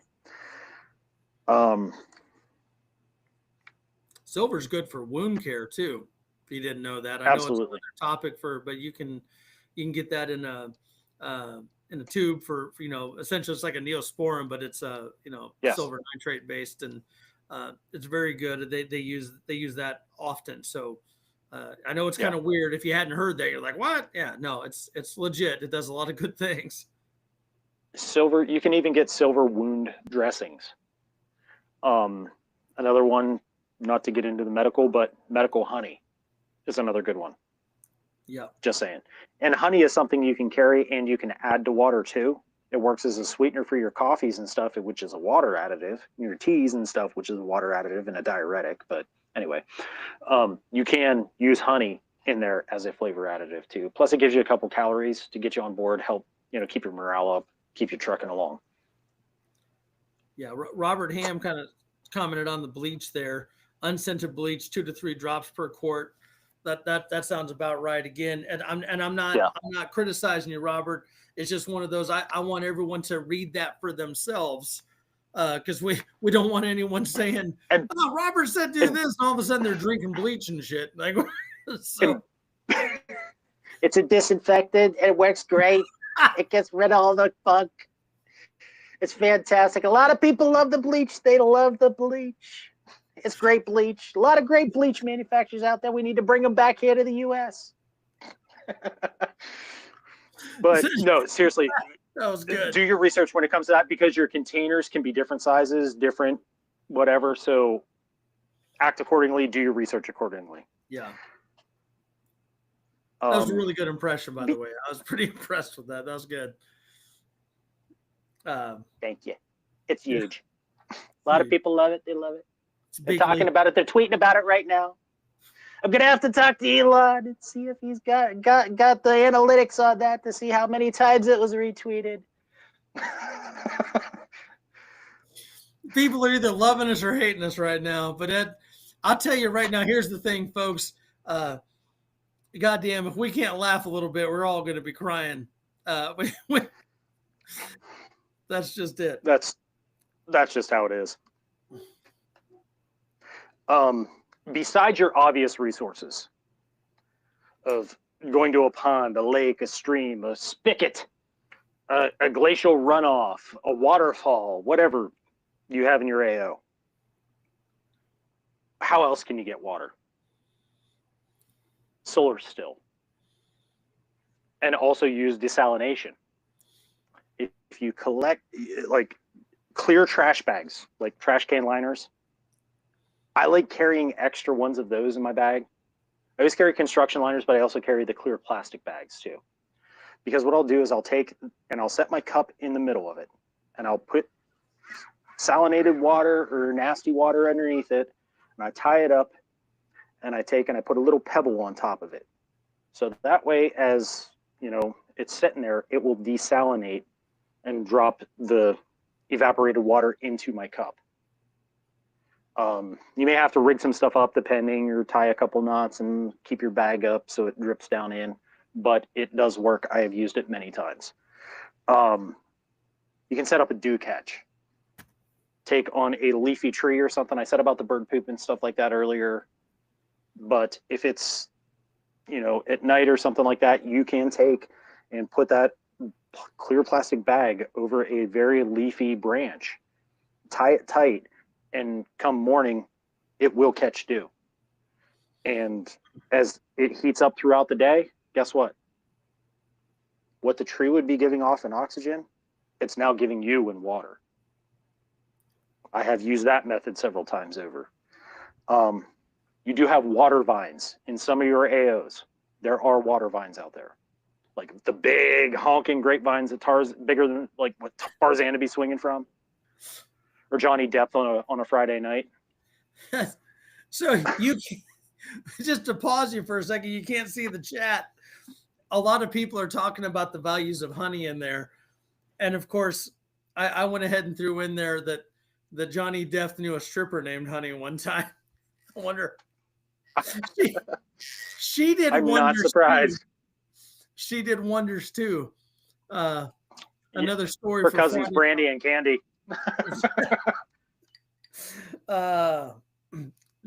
Depth dripping in honey. John E. Depp, the honey dripper.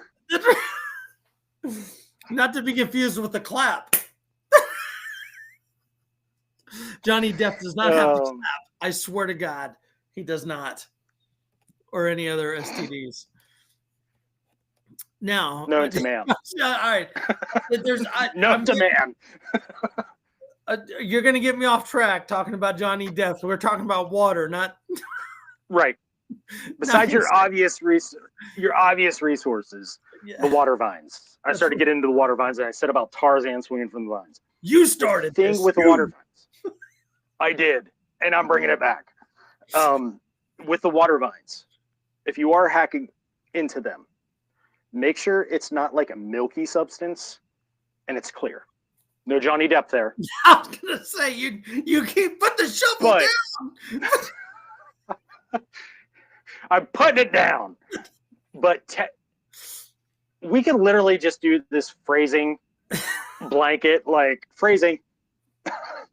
But you can test this stuff out on your skin. If it starts burning or itching or something like that, you can tell. As long as it's not burning or itching, you're probably okay. If you just a little tiny bit on your lip, if it's not super bitter and it's not burning on your lip, you're okay.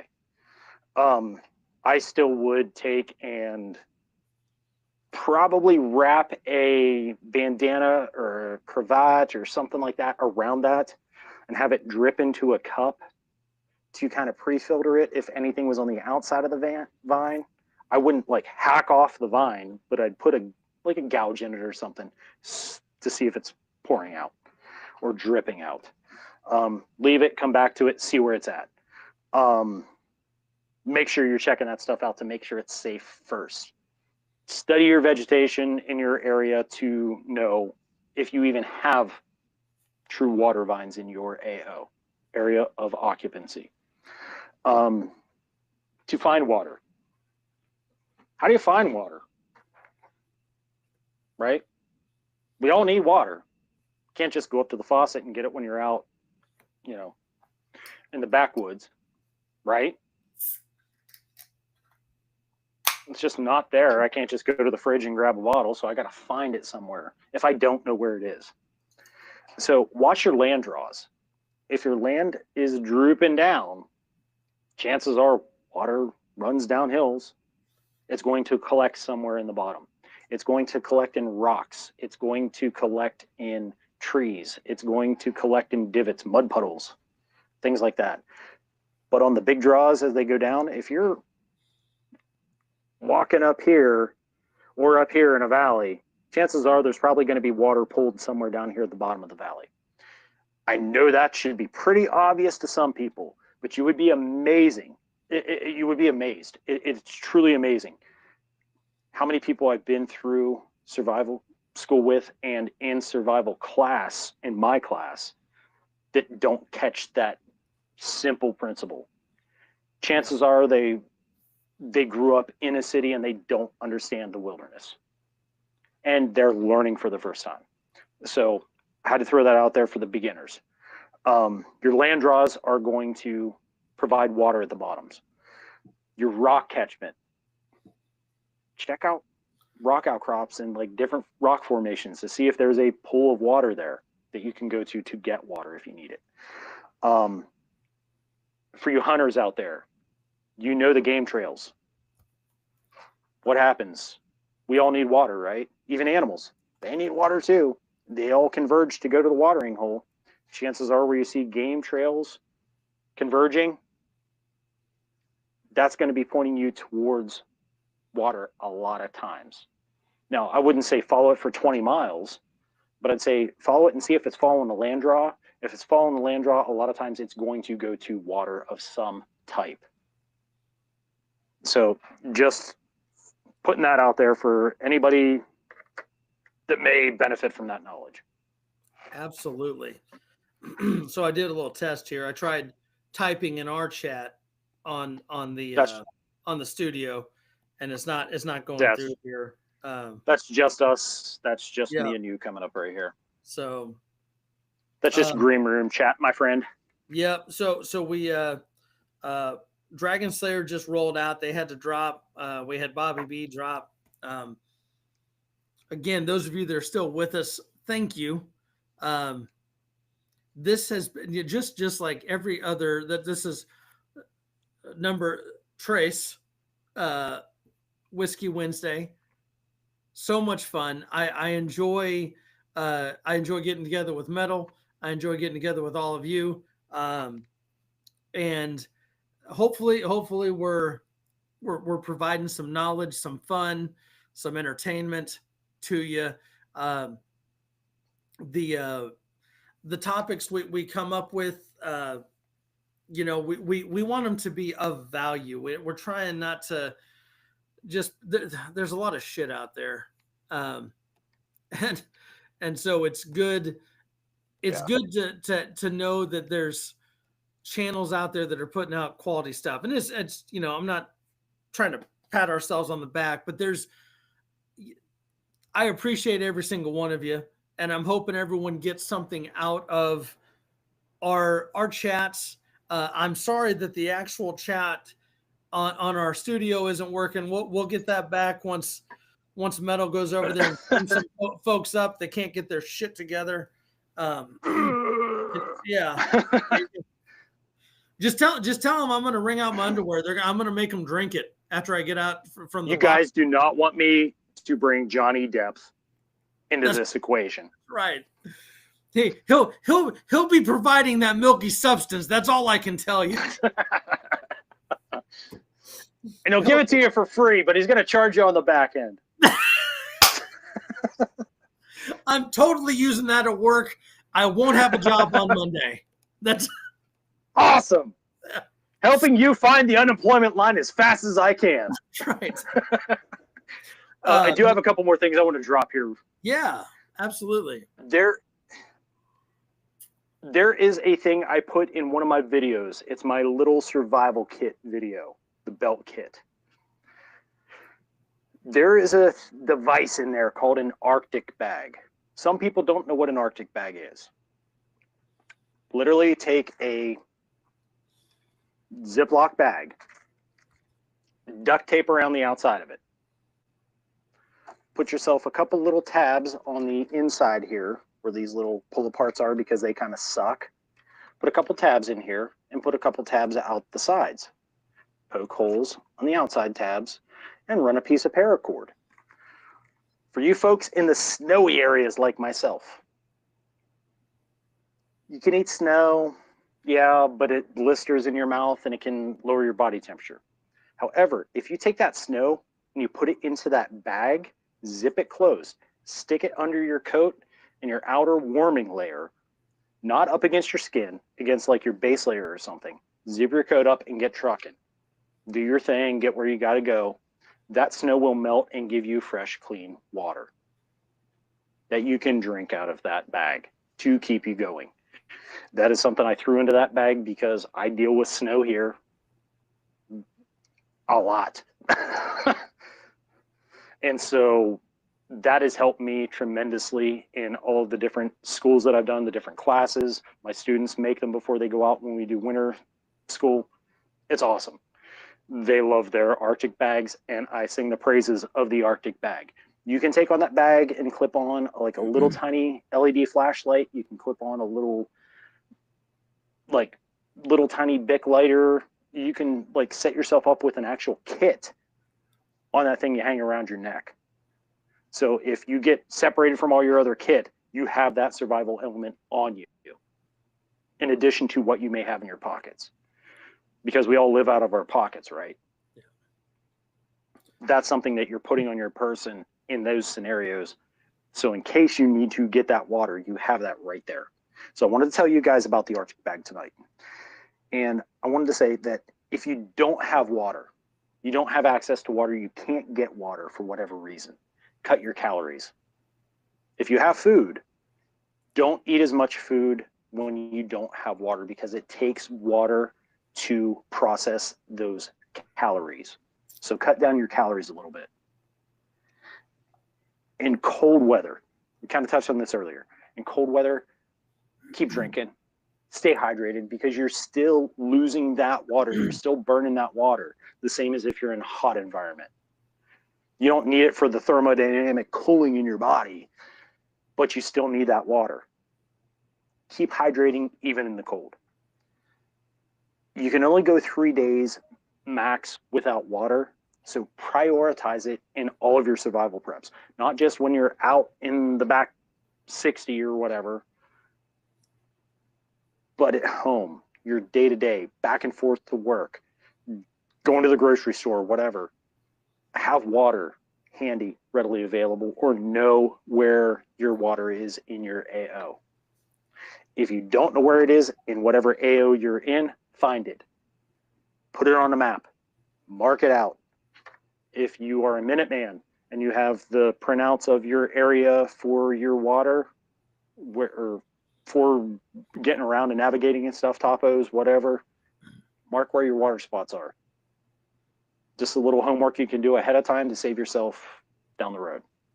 And mic drop.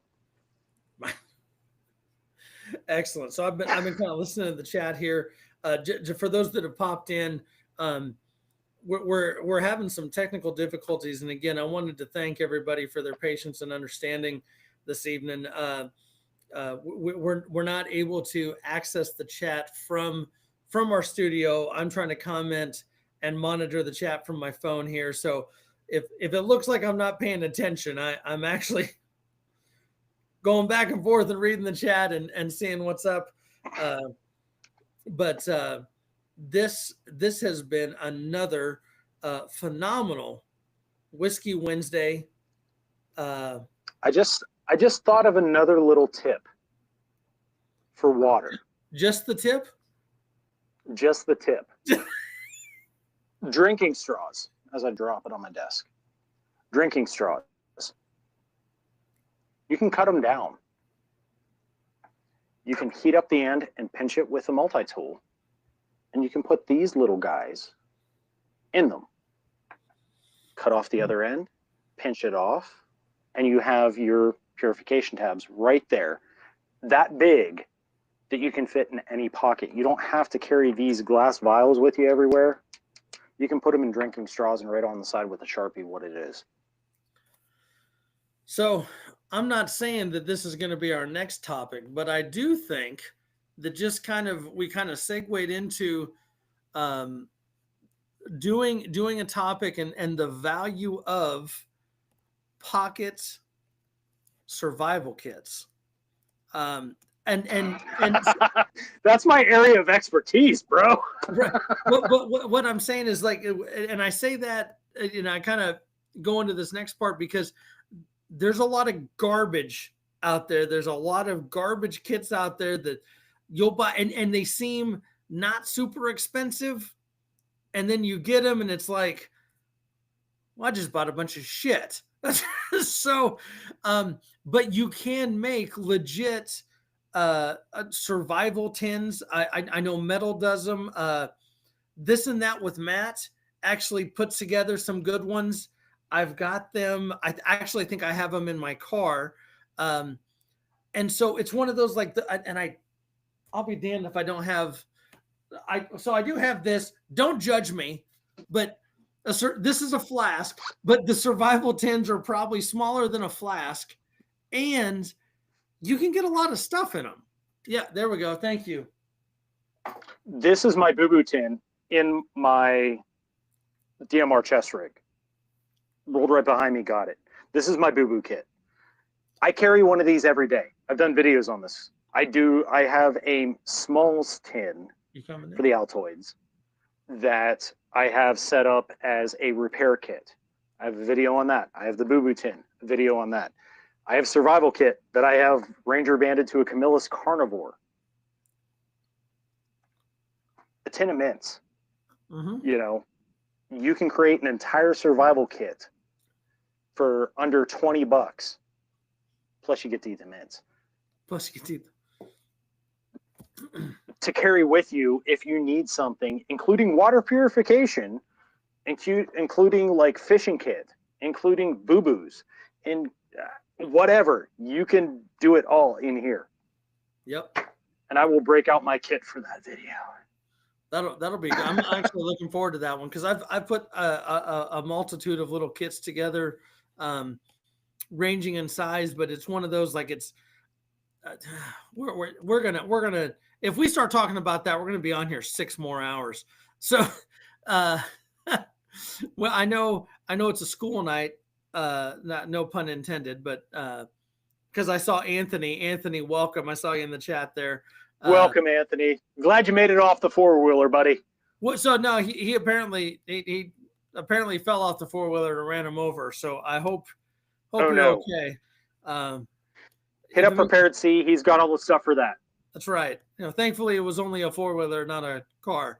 And I say that because I mean I think anyone that's been around 4-wheelers has probably had a 4-wheeler roll on them at some point in time. Maybe because they've had a little too much of maybe. But this has been again a wonderful time, and all of our lives and chats and videos, all of these channels, like the success is really because of everybody here. The growth is because of everybody here. The knowledge sharing is because of everybody here. Not just the two guys talking. I enjoy seeing the chat and picking up stuff from the chat. We've got a wealth of knowledge in the chat. I mean, we've got Robert Ham, Prepared C, Grit and Grace, Randall's Little Adventures, Demo Man Don. We Lawfully Armed, TMT. I'm just kind of scrolling through here. Bobby Bama, Scoot. Even Anthony. Someone the kid tuning in to learn about this kind of stuff. Yeah, has like something literally my hat's off to him. So good on you, little man. You're the young Thundercat I talk about. That's awesome. You are one of the young Thundercats, man. It has been a great live. We definitely went over, but I'm gonna chalk that up. Yeah, we had some technical difficulties, but that happens. And so, Metal, as always, I appreciate you setting up the studio, setting up these Whiskey Wednesdays. It's right up my alley, and mine too. That's funny. And on tonight's menu was High West. Oh yeah, he had whiskey. High West, and I was doing Redwood Empire tonight. And I got 46% alcohol by volume. 46? Don't get Johnny involved 46. Here. Oh, 46. Yeah, 46. Not sex. Yeah, I wasn't speaking with the left. Yeah, careful. Johnny is always around. He's always listening. I'd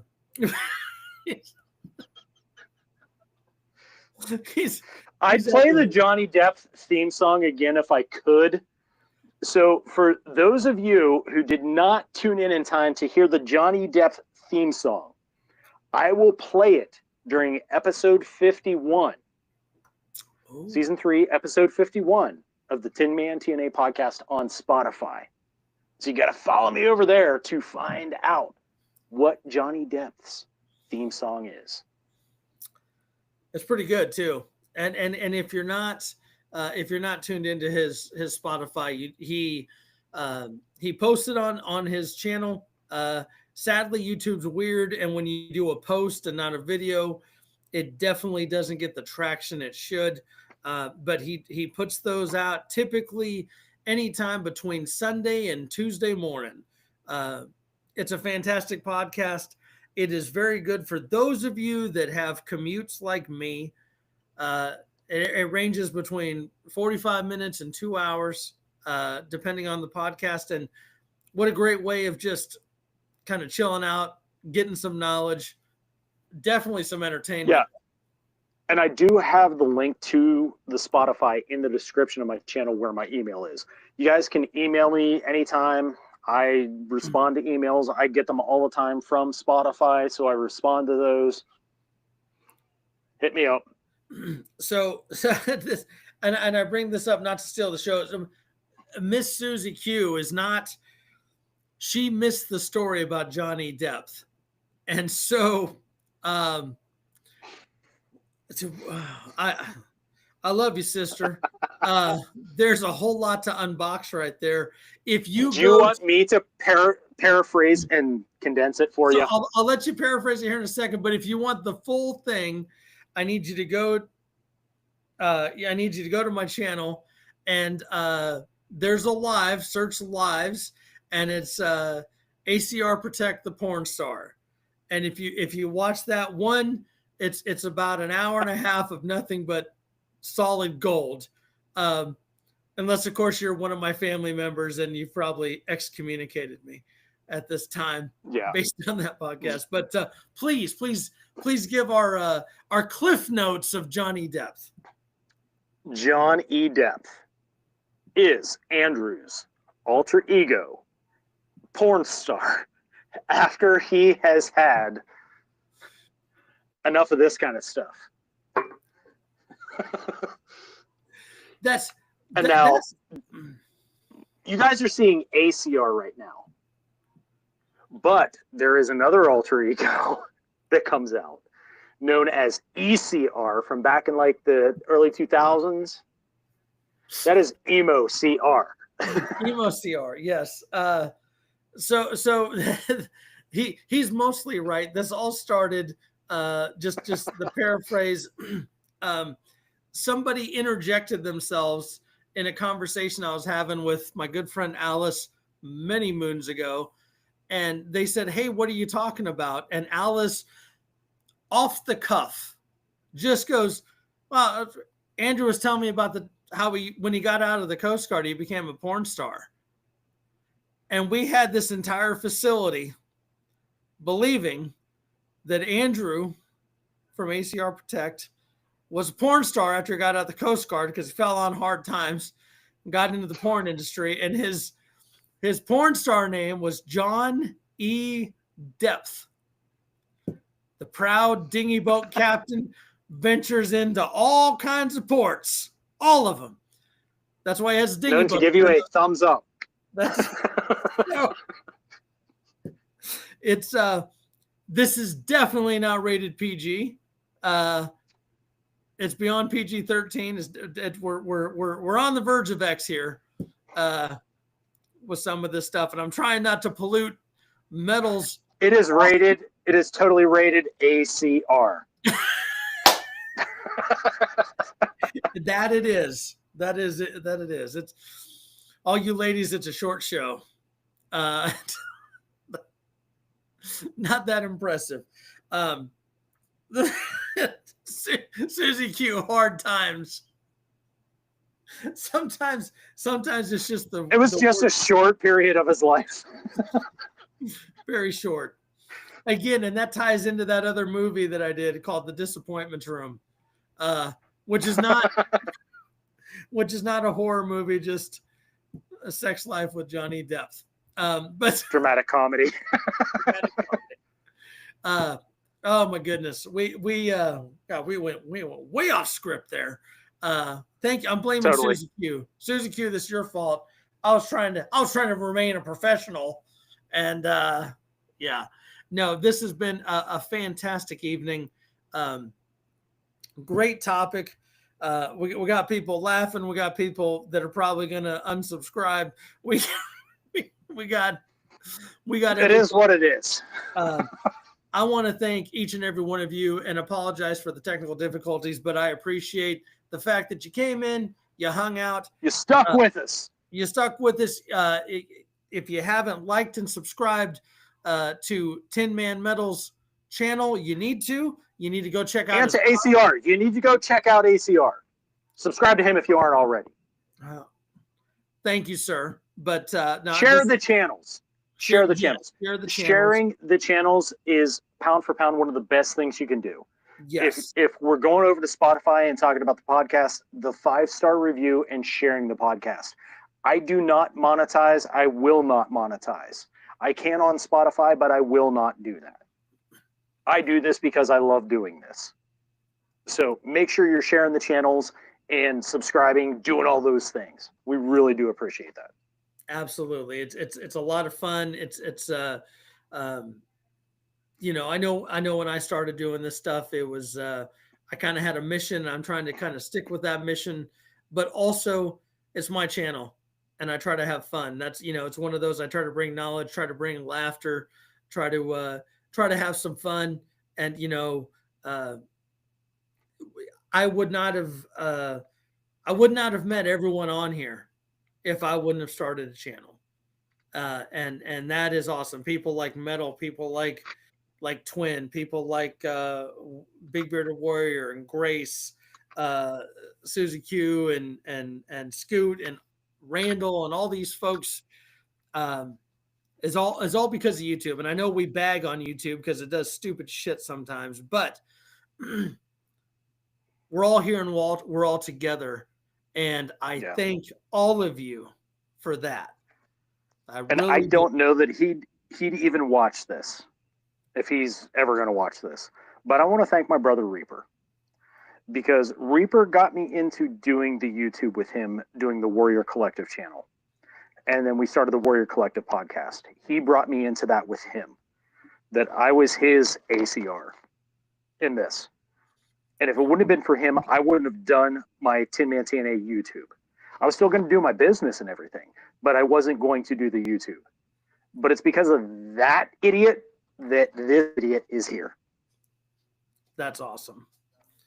That is awesome. Well, we have kept you sitting on the edge of your seats for the last 2 hours, and it has been great. I know all of you have other things to do. I know Metal has things to do. I just had Stella kicking the door like the damn police. She's looking at me like, "What are you doing?" Right, Stella? I just had a cat out there. I don't know which one. You want to come say one hi? Of the cats. Probably the tactical cat. The tactical cat. Stella, you want to come say hi? Come here. You want to come here? No, she's going to wait. She always does it when I'm outside. So she flips you the center bean, the middle bean. Yeah. It's good times. Well, folks, thank you from myself and Metal. I keep having Stella kick in the door here and it's getting noisy, but we look forward to seeing all of you next Wednesday and the Wednesday after that and the Wednesday after that. And we're going to keep going and going. It's all the Wednesdays. Same bat time, same bat channel. Yes.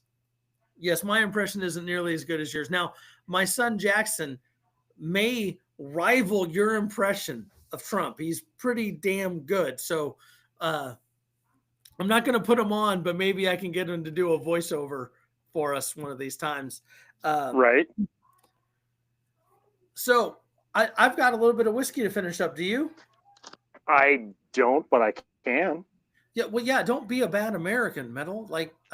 Oh, here we go. Drink alone. Hold on. Oh, all right. Here we go. I will not let you drink alone. I will not let you drink alone. I will put a little in my vessel. So just so my you know, whiskey vessel. Beers. I did switch to a Voodoo Ranger IPA after my Black Quad. And I kept drinking out of my smiley face canteen. Yeah. No water for me tonight. I got the high noon. All right. Cheers, Metal. Cheers to all y'all. Everyone in the chat, happy Wednesday. Thank you for joining us. Here's to making it through. Skull.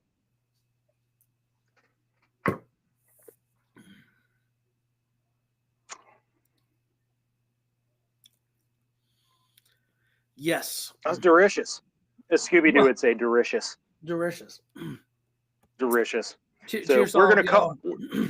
we're going to pee on the fires and call the dogs and catch you guys back here next Wednesday at 7 p.m. Eastern, 6 p.m. Central for Whiskey Wednesday Volume 4. Until the next time, metal out. Cheers, y'all. Toodles. See ya.